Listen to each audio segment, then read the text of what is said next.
Você já caiu na mesma tentação pela 10ª vez este mês. Não pela segunda, não pela quinta, pela 10ª. E sabe o que é mais perturbador do que a queda em si? O fato de que, antes de cair, você sabia que ia cair. Você sentiu a armadilha se fechando. Você viu o precipício à sua frente. E foi mesmo assim, devagar, quase voluntariamente. Como um homem que caminha para a beira de um abismo com os olhos abertos, convencido de que desta vez vai parar no último segundo, mas que todo dia descobre que o último segundo chegou cedo demais. Isso é o que a tentação faz com quem não tem sistema, com quem não tem método, com quem só tem boa intenção. E boa intenção, sem estrutura, é apenas o nome bonito que a derrota usa antes de chegar. A maioria dos cristãos trata a tentação como se ela fosse um evento aleatório. Como se o diabo escolhesse vítimas por sorteio. Como se a fraqueza espiritual fosse um acidente genético, uma fatalidade impossível de mudar. E por isso, a maioria dos cristãos vive num ciclo miserável e previsível. Cai, pede perdão, promete que não vai mais, cai de novo, pede perdão de novo, promete com mais intensidade emocional, cai de novo. O ciclo não quebra porque a abordagem não muda. Você continua esperando que o fervor do domingo dure até a sexta, mas o fervor é combustível emocional. E combustível emocional sem disciplina estrutural se esgota na terça. Na quarta, você já está funcionando no vazio. E no vazio, qualquer centelha vira incêndio. John Wesley entendeu algo que a maioria das pessoas nunca vai entender, porque nunca parou para pensar com seriedade sobre o assunto. A tentação não é vencida no momento em que ela aparece. A tentação é vencida horas, dias e semanas antes. O campo de batalha real não é aquele instante de fraqueza onde você sente o peso da atração. O campo de batalha real é a sua rotina. É o que você faz às 5 da manhã quando ninguém está olhando. É o que você coloca na sua mente às 10 da noite antes de dormir. É a estrutura invisível que determina quem você vai ser quando a pressão aparecer. Wesley não era um homem de força de vontade sobrenatural. Era um homem de sistema sobrenatural. E existe uma diferença monstruosa entre os dois. Força de vontade é finita. Ela se esgota. A ciência comprova. A Bíblia ilustra. E a sua própria experiência grita isso para você todo dia. Você começa a semana cheio de determinação e termina exausto, cedendo ao que jurou que não ia ceder. Isso não é fraqueza moral. É física espiritual. É a lei da entropia operando na alma humana. Você não vence a tentação dependendo de sentir vontade de vencer. Você vence a tentação construindo uma vida que, por design, reduz o espaço onde a tentação opera. Wesley fez isso. Fez isso com precisão cirúrgica. E os resultados foram tão radicais que até hoje, 230 anos depois da sua morte, continuamos falando sobre o impacto da sua vida. Wesley acordava às 4 da manhã. Todo dia. Não quando estava inspirado. Não quando tinha dormido bem. Todo dia. Por mais de 60 anos da sua vida adulta, esse homem levantava da cama antes do sol com um propósito único: encontrar Deus antes que o mundo tivesse a chance de moldar o tom do seu dia. Ele passava as 2 primeiras horas em oração e leitura das Escrituras. Não 15 minutos de devocional rápido enquanto tomava café. 2 horas. 120 minutos de exposição intencional à presença de Deus antes de qualquer coisa. Antes das decisões. Antes das pressões. Antes dos rostos humanos e dos problemas humanos e das tentações humanas. Isso não era espiritualidade romântica. Era estratégia de combate. Era o equivalente espiritual de um soldado que passa horas treinando antes de ir para a batalha, porque sabe que quando a batalha começar, não haverá tempo para treinar. E aqui está o primeiro passo que Wesley usou para vencer a tentação antes que ela o vencesse. Ele nunca chegava ao momento da tentação sem ter construído uma fortaleza interior horas antes. Nunca. A oração das 4 da manhã não era ritual religioso. Era a armadura sendo colocada peça por peça. Era o escudo da fé sendo levantado antes que as flechas começassem a voar. Você já tentou defender uma cidade que nunca foi murada? É isso que você faz quando enfrenta a tentação sem oração prévia. Você chega no campo de batalha nu, sem proteção, e depois se surpreende com a derrota. O cristão moderno quer vencer a tentação no momento em que ela aparece. Quer ter aquele insight poderoso, aquela frase de impacto, aquela voz interior que grita: não faça isso. Mas a voz interior é silenciosa quando a alma está vazia. E a alma fica vazia quando você passa dias, semanas, meses sem alimentá-la com profundidade. Você alimenta o seu corpo 3 vezes por dia sem questionar. Ninguém te pergunta se você quer comer. Ninguém te pede para ter motivação para o café da manhã.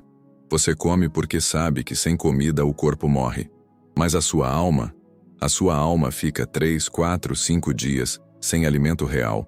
E você se pergunta por que está fraco diante da tentação. Isso não é mistério. Isso é consequência direta de uma escolha de negligência que você fez todos os dias da semana. Wesley pregou mais de 40.000 sermões ao longo da sua vida. 40.000. Em 52 anos de ministério ativo, isso significa uma média de mais de 15 sermões por semana. Ele pregava em campos abertos, em minas de carvão, em praças públicas. Pregava com chuva, pregava com sol. Pregava para multidões que o amavam e para multidões que atiravam pedras nele. E em nenhuma dessas 40.000 ocasiões, Wesley apareceu sem ter passado pelo processo, sem ter colocado a armadura, sem ter construído a fortaleza interior. Isso não é coincidência. É o modelo. É o padrão que separava um homem que transformou 2 continentes de um pregador comum, que pregava boas ideias sem poder real. Mas Wesley não parou na oração. O segundo passo que ele usou para vencer a tentação antes que ela chegasse foi ainda mais radical. Ele criou prestação de contas extrema. Em 1729, Wesley fundou o Holy Club em Oxford, um grupo de homens que se reunia todos os dias, não toda semana, todo dia, para fazer perguntas uns aos outros. Perguntas brutalmente específicas. Perguntas que nenhum cristão moderno teria coragem de responder em público. Perguntas como: você praticou alguma desonestidade hoje, mesmo pequena? Você alimentou algum pensamento impuro? Você cedeu a algum impulso que deveria ter resistido? Você mentiu hoje, mesmo por omissão? E as respostas tinham que ser verdadeiras, não polidas, não suavizadas, verdadeiras. Isso é o que Wesley chamava de accountabilidade radical. E funciona porque a tentação prospera no escuro. A tentação é uma criatura noturna. Ela vive no segredo. Ela cresce na sombra da vergonha que impede você de falar. Quando você carrega uma tentação sozinho, ela fica maior. Ela ganha peso. Ela ganha voz. Ela vai negociando com você nos momentos de fraqueza. E você negocia porque não tem ninguém do lado de fora do processo que possa interromper a negociação. Mas quando você sabe que amanhã vai ter que olhar nos olhos de alguém e responder sobre o que fez hoje, o custo da queda muda completamente. Não é mais você contra a tentação. É você contra a tentação e contra a conversa que vai ter depois. E esse custo adicional, esse peso da transparência, muda o cálculo interno na hora da decisão. Você provavelmente não tem esse tipo de relacionamento na sua vida. Provavelmente tem amigos cristãos com quem troca bons conselhos, compartilha versículos bonitos, ora junto nas reuniões de célula, mas perguntar com honestidade brutal sobre os pontos de fraqueza específicos da vida um do outro, exigir uma resposta real, sem suavização, sem verniz espiritual, isso você nunca fez. E por isso você ainda cai nas mesmas armadilhas que caía há 5 anos. Porque a armadilha que ninguém sabe que existe nunca é desmontada. Ela só fica mais sofisticada com o tempo. Mais familiar, mais confortável, mais inevitável. O grupo de Wesley se reunia com regularidade de relógio. Não quando estava conveniente. Não quando o calendário permitia. Todos os dias. E dentro dessas reuniões, os 22 princípios da Santa Aliança eram revisados. Cada homem era questionado sobre cada área. Não havia zona de conforto. Não havia tema proibido. A vida inteira estava sobre a mesa. E isso criava algo que o cristão moderno raramente experimenta. A consciência constante de que a sua vida é vista. Que você não é uma ilha. Que as suas escolhas secretas têm peso público dentro de uma comunidade comprometida com a sua santidade. Isso muda tudo. Muda a forma como você olha para a tentação quando ela aparece, porque ela não aparece mais numa sala vazia. Ela aparece num espaço habitado pela expectativa de outros que se importam com o que você vai fazer. E sabe o que é mais perturbador nessa dinâmica de grupo que Wesley criou? O efeito não era apenas preventivo, era também restaurador. Quando alguém caía, não havia condenação pública. Havia confronto honesto, arrependimento real e plano de ação específico. Nenhum membro do Holy Club ficou preso na mesma queda por anos a fio, porque o ciclo era interrompido semanalmente, às vezes diariamente, pela transparência que o grupo exigia. Você não pode carregar o mesmo peso por anos quando alguém te pergunta sobre ele toda semana. Ou você o resolve ou você larga o grupo. E os homens que ficaram porque queriam resolver. Porque a santidade valia mais para eles do que o conforto do segredo. Isso é o que separa um cristão em crescimento real de um cristão em crescimento aparente. O crescimento real tem transparência. O crescimento aparente tem apenas narrativa. E agora, o terceiro passo, o mais contraintuitivo de todos. O que Wesley entendeu sobre tentação que vai contra tudo que o senso comum espiritual te ensinou. Wesley não fugia das tentações fazendo mais esforço. Wesley fugia das tentações eliminando o acesso a elas antes que fossem tentações. Isso se chama engenharia do ambiente. E foi com essa ferramenta que ele se manteve no caminho da santidade, numa época em que não havia suporte institucional, sem igreja organizada para dar suporte, sem recursos, sem estrutura externa. Ele construiu a estrutura interna e eliminou ativamente os caminhos que levavam às suas fraquezas específicas. Wesley identificou as suas vulnerabilidades com precisão clínica. Sabia onde, quando e como a tentação tinha mais chance de atacar. E construiu barreiras antes de chegar nesses pontos. Ele acordava às 4 da manhã em parte porque sabia que o período da tarde era onde as tentações de ociosidade e distração se instalavam.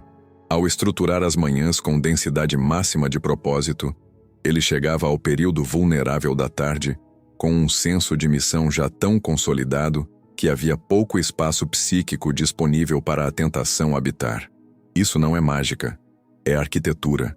É a mesma lógica de um homem que quer parar de comer açúcar e, em vez de depender de força de vontade toda vez que vê um doce, simplesmente não compra mais doce.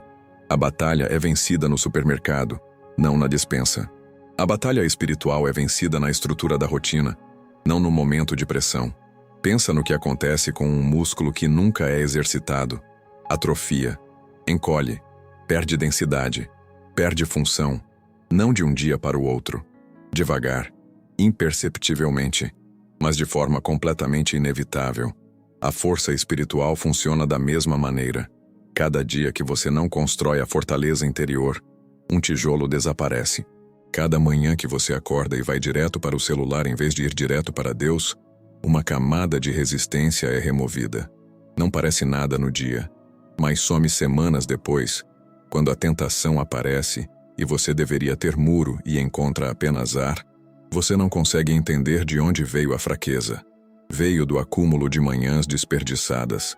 Veio do saldo negativo de dias onde você esperou sentir vontade de buscar a Deus, em vez de escolher buscar a Deus independente do que sentiu. Wesley sabia disso. Por isso ele nunca esperou a inspiração para orar. Ele orava primeiro. A inspiração vinha depois. Sempre depois. E não antes. Há um detalhe nos registros históricos de Wesley que a maioria das pessoas ignora porque parece insignificante. Nos seus diários, escritos com regularidade monástica durante décadas, Wesley anotava não apenas o que pregou, mas o que sentiu ao orar. E em centenas de entradas, ele registra dias em que a oração das 4 da manhã foi seca, sem emoção, sem presença sensível de Deus, sem calor espiritual, apenas palavras ditas num quarto frio, na escuridão, com o corpo querendo voltar para a cama. E Wesley orava mesmo assim, porque entendeu que a disciplina não é para os dias bons. A disciplina é exatamente para os dias ruins. A armadura não é colocada quando você está seguro dentro do castelo. É colocada quando você está a ponto de sair para o campo de batalha. E o campo de batalha começa no segundo em que você abre os olhos de manhã. Jesus usou exatamente essa mesma lógica. Antes do ministério público, antes das multidões e dos milagres e das confrontações com os fariseus, Jesus passou 40 dias no deserto. 40 dias sem comida, sem conforto, sem presença humana. Por quê? Porque ele sabia que o que estava por vir exigiria uma profundidade de conexão com o Pai que não se constrói na correria, que não se improvisa, que precisa ser forjada no silêncio, na privação, no espaço intencional que você cria antes de entrar na guerra. E quando o diabo veio com as 3 tentações, Jesus não lutou com esforço humano. Jesus respondeu com a palavra que já estava dentro dele, processada, incorporada, viva. Ele não foi buscar a espada no momento da batalha. A espada já estava na mão. Isso é o modelo. Isso é o padrão bíblico. Preparação antecipada que torna a resistência no momento uma consequência natural, não um esforço hercúleo. Paulo escreveu para os Efésios e disse: "Vesti toda a armadura de Deus para que possais ficar firmes contra as ciladas do diabo." Leia de novo essa frase. Vestir a armadura vem antes de ficar firme. A firmeza é o resultado da armadura, não o substituto dela. Paulo não disse: "Faça um esforço enorme para ficar firme." Paulo disse: "Vista a armadura e então a firmeza será uma consequência natural." A armadura é o processo matinal. É a oração das 4 da manhã. É a prestação de contas diária. É a engenharia do ambiente que remove o acesso às fraquezas antes que elas se tornem tentações ativas. Você está tentando ficar firme sem a armadura. E aí fica se perguntando por que cai. Davi entendeu isso da forma mais dolorosa possível. No capítulo 11 de 2 Samuel, a Bíblia diz que Davi ficou em Jerusalém enquanto todos os reis saíam para a guerra. Ficou.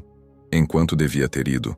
Ficou num lugar de ociosidade, num horário de entardecer, numa posição de observação passiva. E foi de lá que veio a queda mais devastadora da sua vida. A tentação de Batseba não começou quando ele a viu do terraço. Começou quando ele escolheu estar no terraço. Começou quando ele escolheu a ociosidade no lugar da missão. Começou quando ele se colocou num ambiente de vulnerabilidade sem nenhuma estrutura de proteção.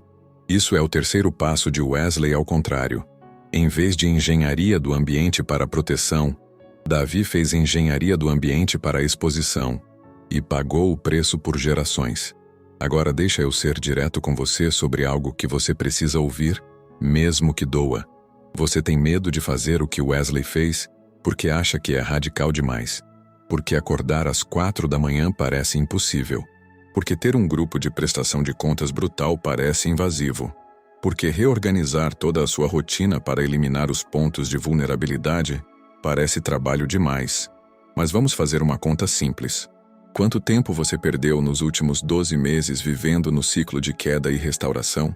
Quanto tempo você perdeu se sentindo vazio depois de ceder ao que sabia que não devia? Quanto tempo você perdeu pedindo perdão pela mesma coisa pela 10ª, 20ª, 30ª vez? Quanto custo emocional, espiritual, relacional essa derrota repetida cobrou de você? Comparado com esse custo, acordar 90 minutos mais cedo não é radical. É barato. É o negócio mais barato que você pode fazer. O passo 1 é concreto e começa hoje à noite. Esta noite, antes de dormir, você vai definir um horário de acordar amanhã, que seja pelo menos 45 minutos antes do seu horário normal. E esses 45 minutos vão ser usados exclusivamente para oração e leitura das Escrituras.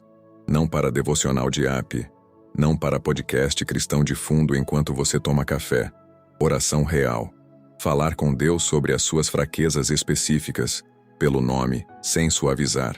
Pedir ajuda para o dia que está começando. Visualizar os momentos de vulnerabilidade que vão aparecer e pedir proteção específica para cada um deles. Isso não é superstição. É o modelo de Jesus, que orava especificamente. É o modelo de Wesley, que passou décadas construindo essa fundação antes de qualquer outra coisa. O passo 2 começa esta semana. Você vai identificar uma pessoa na sua vida, uma pessoa que tenha maturidade espiritual suficiente para aguentar a sua honestidade. E você vai marcar uma conversa com essa pessoa onde vai expor as suas áreas de fraqueza. Não de forma geral, de forma específica, Não vai dizer, luto com a carne. Vai dizer exatamente com o que você luta, quando, como, com que frequência. E vai pedir para essa pessoa te perguntar sobre isso toda semana sem exceção. Se você não tem ninguém assim na sua vida, isso em si é um diagnóstico espiritual urgente. Você está tentando lutar uma guerra de trincheira completamente sozinho. E guerras de trincheira não se vencem sozinho. Nunca se venceram. O passo 3 é o mais trabalhoso, mas o que tem efeito mais imediato. Você vai fazer um mapa honesto das suas tentações recorrentes. Onde elas aparecem, em qual horário, em qual contexto, com qual gatilho emocional, com qual tipo de cansaço ou solidão ou pressão associado. E você vai redesenhar a sua rotina para eliminar sistematicamente o acesso a esses pontos. Se a tentação aparece quando você está sozinho com o celular à noite, o celular fica na sala. Se aparece quando você está entediado numa tarde de sábado, você elimina o entardecer de sábado sem ocupação. Se aparece quando você está em determinado grupo de pessoas, você revisa com honestidade o que fazer com esse grupo. Isso não é legalismo. Isso é sabedoria. É o que Provérbios chama de homem prudente que vê o mal e se esconde, enquanto o ingênuo vai em frente e sofre as consequências. Você vai ter objeções. Já sei quais são. Vai dizer que não tem tempo para acordar mais cedo, mas você tem tempo para scrollar 90 minutos de redes sociais toda noite antes de dormir. Vai dizer que não tem ninguém de confiança para o grupo de prestação de contas, mas a verdade é que nunca procurou de verdade, porque a exposição dói mais do que a derrota repetida. Vai dizer que é difícil mudar a rotina, mas você mudou a rotina inteira quando teve um filho. Mudou quando mudou de emprego. Mudou quando a necessidade foi grande o suficiente para forçar a mudança. A questão não é se você consegue mudar, é se você acha que a sua santidade vale o custo da mudança. Vai dizer também que você já tentou acordar cedo e não funcionou, que você já teve grupo de oração e as pessoas pararam de comparecer, que você já fez promessas e quebrou. Mas a razão pela qual essas tentativas falharam não é que o método é errado. É que a tentativa foi feita com motivação emocional sem estrutura sustentável. Você começou no pico do fervor e parou quando o fervor baixou. Porque não construiu o hábito antes de precisar do hábito. Não avisou ninguém que ia depender de presença. Não criou custo suficiente para a desistência. Wesley não funcionou por motivação. Funcionou por estrutura.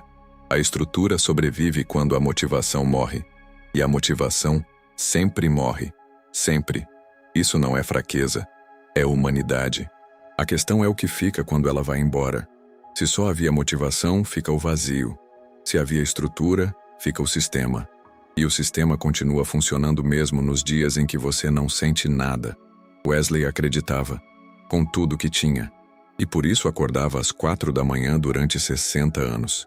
E por isso criou um sistema de prestação de contas que expunha cada canto da sua alma. E por isso reorganizou cada aspecto da sua vida, em função da missão e da santidade. E o resultado não foi uma vida de privação miserável. Foi uma vida de poder espiritual que ainda reverbera 230 anos depois. Foi um homem que, aos 87 anos, ainda pregava, ainda viajava a cavalo, ainda plantava igrejas, ainda tinha clareza de propósito, que a maioria das pessoas de 30 anos nunca experimenta. Isso não é coincidência. É a consequência direta de um sistema que foi construído, tijolo por tijolo, decisão por decisão, manhã por manhã, ao longo de décadas de fidelidade estrutural. O cristão moderno quer o resultado de Wesley sem o processo de Wesley. Quer a vida transformada sem o sacrifício da rotina. Quer a vitória sobre a tentação sem a disciplina preventiva. Quer chegar ao campo de batalha sem a armadura e sair vivo. Não funciona assim. Nunca funcionou. E todo ciclo de queda que você vive é a prova viva de que a sua abordagem atual não está funcionando. Você não precisa de mais informação. Você tem informação suficiente. Você precisa de um sistema. Precisa de estrutura. Precisa dos 3 passos que Wesley usou para vencer antes do momento da tentação e que você está lendo agora. Volta à pergunta do início. Você já caiu na mesma tentação pela 10ª vez este mês. Agora a questão não é se você vai continuar caindo. A questão é se você vai fazer algo diferente a partir de hoje. Se vai construir a fortaleza antes que o inimigo bata na porta. Se vai vestir a armadura antes de ir para a guerra. Se vai criar a estrutura que torna a resistência uma consequência e não um milagre improvisado. A tentação vai voltar. Sempre volta. Não porque você é fraco demais, mas porque o inimigo é consistente demais. Ele não desiste, não tira férias, não tem dia ruim. Ele aparece todo dia, na mesma vulnerabilidade, no mesmo horário, no mesmo contexto, esperando encontrar você despreparado de novo. E até agora, encontrou. A partir de hoje, a escolha é sua.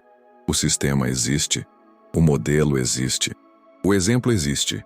O que falta é a decisão de que esta derrota foi a última, que esta manhã vai ser diferente de todas as manhãs anteriores, que você vai acordar mais cedo, vai encontrar Deus antes do dia, vai expor as suas fraquezas para alguém de confiança, vai redesenhar a sua vida para eliminar o acesso às armadilhas. Não amanhã, hoje, agora, enquanto ainda dói o suficiente para você fazer algo a respeito.